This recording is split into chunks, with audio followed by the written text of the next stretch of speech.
Hello every one.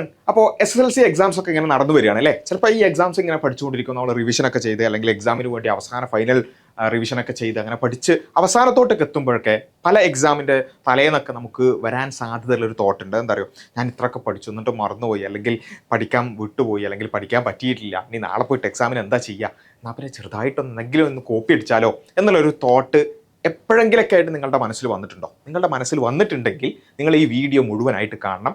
കണ്ടാൽ നിങ്ങൾ ജീവിതത്തിൽ കോപ്പി അടിക്കില്ല. ഓക്കെ, അതേ കാരണം എന്താ വെച്ചാൽ എന്തൊക്കെയാണ് അവിടെ സംഭവിക്കാൻ പോകുന്നത് എന്നുള്ളത് നിങ്ങൾ കൃത്യമായിട്ട് മനസ്സിലാക്കണം. ഓക്കെ, ഒന്നാമത് നമ്മൾ മനസ്സിലാക്കേണ്ടത് ഈ കാര്യങ്ങളൊന്നും ഇല്ലെങ്കിലും നമ്മൾ അത്തരത്തിലുള്ളൊരു കാര്യങ്ങളിലേക്ക് പോകാൻ പാടില്ല. കാരണം വളരെ ജെന്യൂൻ ആയിരിക്കണം, നമ്മൾ ട്രസ്റ്റ് വർത്തി ആയിരിക്കണം അല്ലേ.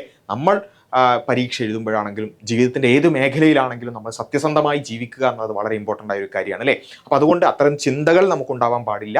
പക്ഷെ അങ്ങനെ തോട്ട് വന്നിട്ടുണ്ടെങ്കിൽ, എന്തെങ്കിലും ചെറുതായിട്ടൊരു കുസൃതി ഒപ്പിച്ചാലോ എന്നൊരു തോട്ട് വന്നിട്ടുണ്ടെങ്കിൽ നിങ്ങളിത് നിർബന്ധമായിട്ടും കാണണം. ഓക്കെ, എന്താണ് പ്രത്യേകിച്ചും SSLC പോലുള്ള എക്സാംസിൽ എന്താണ് സംഭവിക്കുന്നത്? ഒരു സീറോ ടോളറൻസ് പോളിസിയാണ് ഇത്തരം കോപ്പി അടിയായിട്ട് ബന്ധപ്പെട്ടിട്ടുള്ളത്. അതിൻ്റെ കാരണം എന്താ? വളരെ സിമ്പിളാണ്. ഒരുപാട് കുട്ടികൾ എഴുതുന്ന എക്സാമാണ് അല്ലേ. അതിൽ ചില ആളുകൾ മാത്രം മാൽ പ്രാക്ടീസ് കാണിച്ചാൽ എന്ത് സംഭവിക്കും? മറ്റുള്ളവരോട് ചെയ്യുന്ന ഒരു അനീതിയാണ് അത് അല്ലേ. അപ്പോൾ അതുകൊണ്ടാണ് വളരെ സ്ട്രിക്റ്റ് ആയിട്ടുള്ള ഗൈഡ് ലൈൻസ് ഇതുമായി ബന്ധപ്പെട്ടുകൊണ്ട് നമുക്ക് കാണാൻ പറ്റും. അതുപോലെ തന്നെ ഒരു തരത്തിലുള്ള എക്സെപ്ഷനും ഇല്ലാതെ വളരെ സീറോ ടോളറൻസ് അങ്ങനെ ഒന്നും ഉണ്ടെന്ന് അറിഞ്ഞാൽ പിന്നെ പെട്ടെന്ന് നടപടിയെടുക്കുന്ന രൂപത്തിലാണ് നമ്മുടെ കാര്യങ്ങൾ എന്ന് പറയുന്നത്.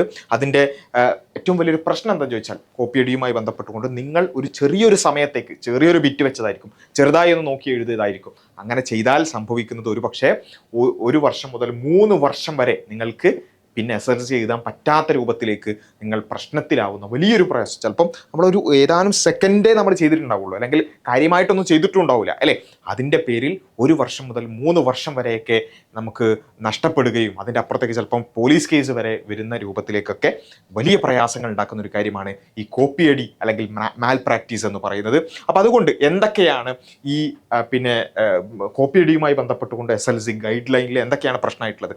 അൺഓതറൈസ് ആയിട്ടുള്ള മെറ്റീരിയൽ, ചിറ്റ്സോ അല്ലെങ്കിൽ വല്ല ബിറ്റ്സ് അല്ലെ, പേപ്പർ ബിറ്റ്സ് വെക്കുക, അല്ലെങ്കിൽ സ്റ്റഡി നോട്ട്സ്, അല്ലെങ്കിൽ ഗൈഡ്സ്, ഇതൊക്കെ നമ്മൾ എക്സാം ഹാളിൻ്റെ ഉള്ളിൽ നമ്മളുടെ കയ്യിൽ നിന്ന് പിടിച്ചെടുത്താൽ ആകെ മൊത്തത്തിൽ പ്രശ്നത്തിലാവും. ഓക്കെ, അത് നമ്മൾ ഉപയോഗിക്കണം എന്നൊന്നുമില്ല. ഓക്കെ, എക്സാം ഹാളിൽ ഇത് അലൗഡ് അല്ല. ഓക്കെ, ഈ പറഞ്ഞ കാര്യങ്ങളൊന്നും എക്സാം ഹാളിൽ അലൗഡ് ഒന്നുമല്ല.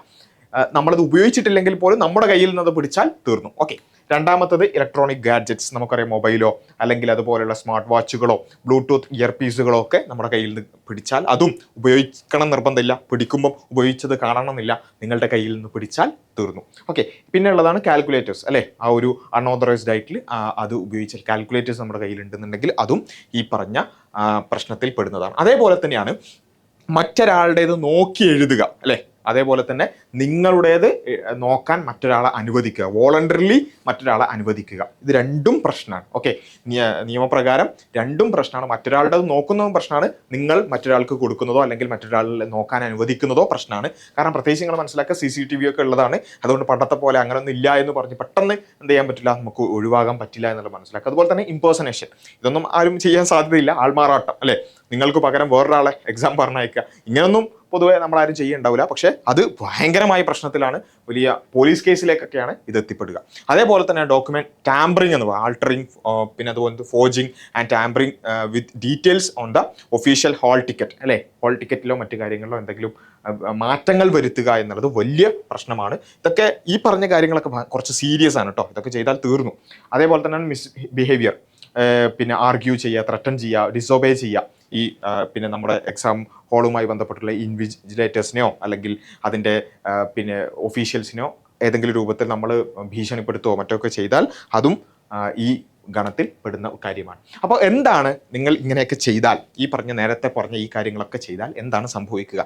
ഒന്നാമത്തത്, നിങ്ങൾ അപ്പോൾ തന്നെ നിങ്ങൾ എന്ത് ചെയ്യും, നിങ്ങളുടെ ആൻസർ പേപ്പർ പിടിച്ചു വെക്കും. അപ്പം തന്നെ ആൻസർ പേപ്പർ പിടിച്ചു വെക്കും, ഹാൾ ടിക്കറ്റ് പിടിച്ചു വെക്കും. അതേപോലെ തന്നെ നിങ്ങളുടെ കയ്യിൽ നിന്ന് എന്താണോ പിടിച്ചത് അതും എന്ത് ചെയ്യും, പിടിച്ചു വെക്കും. ഓക്കെ, ഇതാണ് ഒന്നാമതായി ചെയ്യുക. രണ്ടാമത്തത്, നിങ്ങൾ the student is immediately remove from the hall and is not allowed to finish that specific examination.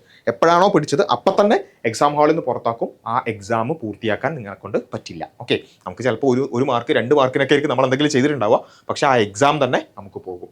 പിന്നെ മൂന്നാമത്തത്, ഒഫീഷ്യൽ റിപ്പോർട്ട് ഉണ്ടാവും. അതിൽ എന്ത് ചെയ്യും, ഒരു ഡീറ്റെയിൽഡ് ഇൻസിഡൻറ്റ് റിപ്പോർട്ട് ഉണ്ടാക്കും. അത് നേരെ ബോർഡ് സെക്രട്ടറിക്ക് അത് ഫോർവേഡ് ചെയ്യും. എന്നിട്ടാണ് ഇതിൻ്റെ നടപടി.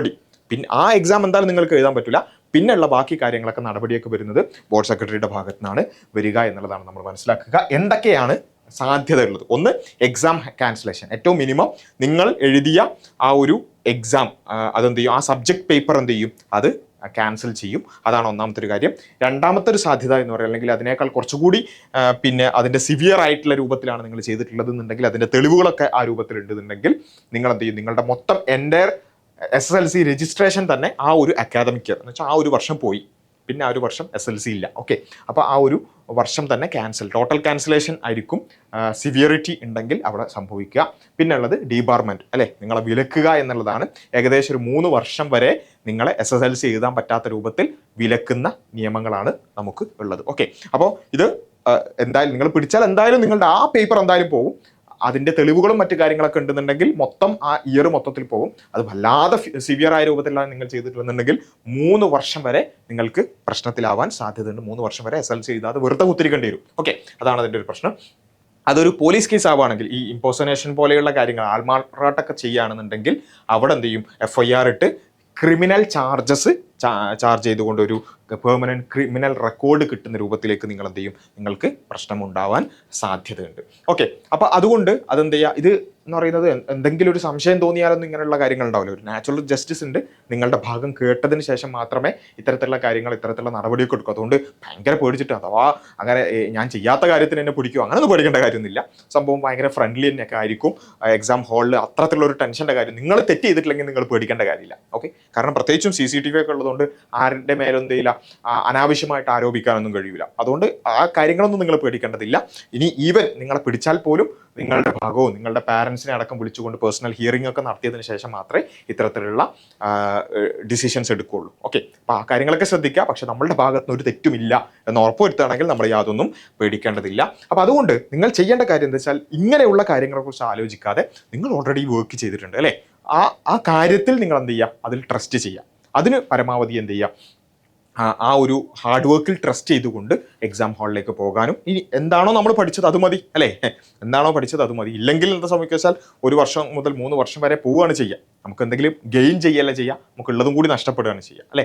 അതിലേക്ക് ഒരിക്കലും നമ്മൾ എന്ത് ചെയ്യരുത്, പോകരുത് എന്നുള്ളതാണ്. ചെറിയൊരു നിമിഷത്തെ നമ്മളൊരു ചെറിയൊരു അശ്രദ്ധ അല്ലെങ്കിൽ നമ്മളൊരു ചെറിയൊരു തെറ്റ് ഒരു പക്ഷെ അത്രയും വലിയൊരു വിലയായിരിക്കും നമ്മൾ നൽകേണ്ടത്. ഈ സമയത്ത് നമുക്ക് ഒരു 3 വർഷമൊക്കെ പോകാമെന്ന് പറഞ്ഞാൽ പിന്നെ നമ്മളെ എത്രമാത്രം പ്രയാസകരമായിരിക്കും അതിൻ്റെ അവസ്ഥ അല്ലേ. അപ്പോൾ അതുകൊണ്ട് അതെല്ലാവരും കൃത്യമായി ഗൗരവത്തിൽ ആലോചിക്കുക. അങ്ങനെ ഒരു ചിന്തയെ നമുക്ക് ഉണ്ടാവാൻ പാടില്ല. ഇനി നിങ്ങൾക്കിതൊക്കെ പല ആളുകൾ ഇതൊക്കെ ചിന്തിക്കുന്നത് എന്താ വെച്ചാൽ, ടെൻഷനാണ്, റിവിഷൻ ചെയ്യാൻ പറ്റുന്നില്ല, റിവിഷൻ ചെയ്ത് ഓർമ്മിക്കാൻ പറ്റുന്നില്ല, അങ്ങനെ ഇങ്ങനെ അല്ലേ, ഇങ്ങനെയുള്ള പല കാര്യം. അവിടെ നമ്മൾ ചെയ്യേണ്ടത് വെച്ചാൽ ഈ എക്സാം മാസ്റ്ററി അല്ലേ, എക്സാം എങ്ങനെയാണ് ചെയ്യേണ്ടത്, എങ്ങനെയാണ് റിവൈസ് ചെയ്യേണ്ടത്, എങ്ങനെയാണ് ഓർമ്മിക്കാനുള്ള ടെക്നിക്സ് എന്തൊക്കെയാണ്, ഇതൊക്കെ നമ്മൾ മനസ്സിലാക്കുക എന്നുള്ളതാണ്. അല്ലാതെ കോപ്പി അടിയോ മാൽ പ്രാക്ടീസോ അല്ല അതിനുള്ള പരിഹാരം. അപ്പോൾ നിങ്ങൾക്ക് അത് വേണോ, അതെങ്ങനെയാണ് എന്ന് അറിയണോ എങ്കിൽ നമുക്കൊരു exam guide PDF completely free ആയിട്ട് നിങ്ങൾക്ക് ഞങ്ങളത് പ്രൊവൈഡ് ചെയ്യാം. ഓക്കെ, എങ്ങനെയാണ് പരീക്ഷാ പേടി മാറ്റാനും, അതുപോലെ തന്നെ 100% ഫോക്കസോടുകൂടി പഠിക്കാനും ഒക്കെ, അതേപോലെ തന്നെ റിവൈസ് ചെയ്യാനും, അത് മറക്കാതിരിക്കാനും ഒക്കെ ഉള്ള ടിപ്സൊക്കെ അടങ്ങുന്ന ഒരു അൾട്ടിമേറ്റ് എക്സാം മാസ്റ്ററി ഗൈഡ്, അതിൻ്റെ ഒരു PDF നിങ്ങൾക്ക് ഞങ്ങൾ അയച്ചു തരാം. നിങ്ങൾ ജസ്റ്റ് നമ്മുടെ കമൻറ്റ് ബോക്സിൽ പിൻ ചെയ്തിട്ടുള്ള ആ ഒരു ലിങ്കിൽ നിങ്ങളുടെ പേരും അതുപോലെ തന്നെ വാട്സപ്പ് നമ്പറും വെച്ച് അതൊന്ന് ഫില്ല് ചെയ്താൽ നിങ്ങളുടെ വാട്സപ്പിലേക്ക് എന്ത് ചെയ്യും, അതിൻ്റെ ആ ഒരു PDF കംപ്ലീറ്റ്ലി ഫ്രീ ആയിട്ട്, ഇതിന് ഫീസൊന്നും ഇല്ല കേട്ടോ, ഇത് കംപ്ലീറ്റ് നിങ്ങളൊന്ന് ഗൈഡ് ചെയ്യാൻ വേണ്ടി, നിങ്ങൾ ഒന്ന് ഹെൽപ്പ് ചെയ്യാൻ വേണ്ടിയിട്ട് നമ്മൾ എക്സാം ബൈ ലേണിംഗ് പ്രിപ്പയർ ചെയ്തിട്ടുള്ളൊരു PDF ആണ്.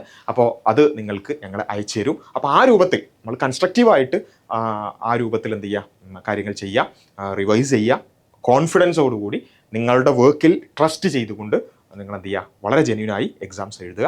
All the best for your exams. Thank you.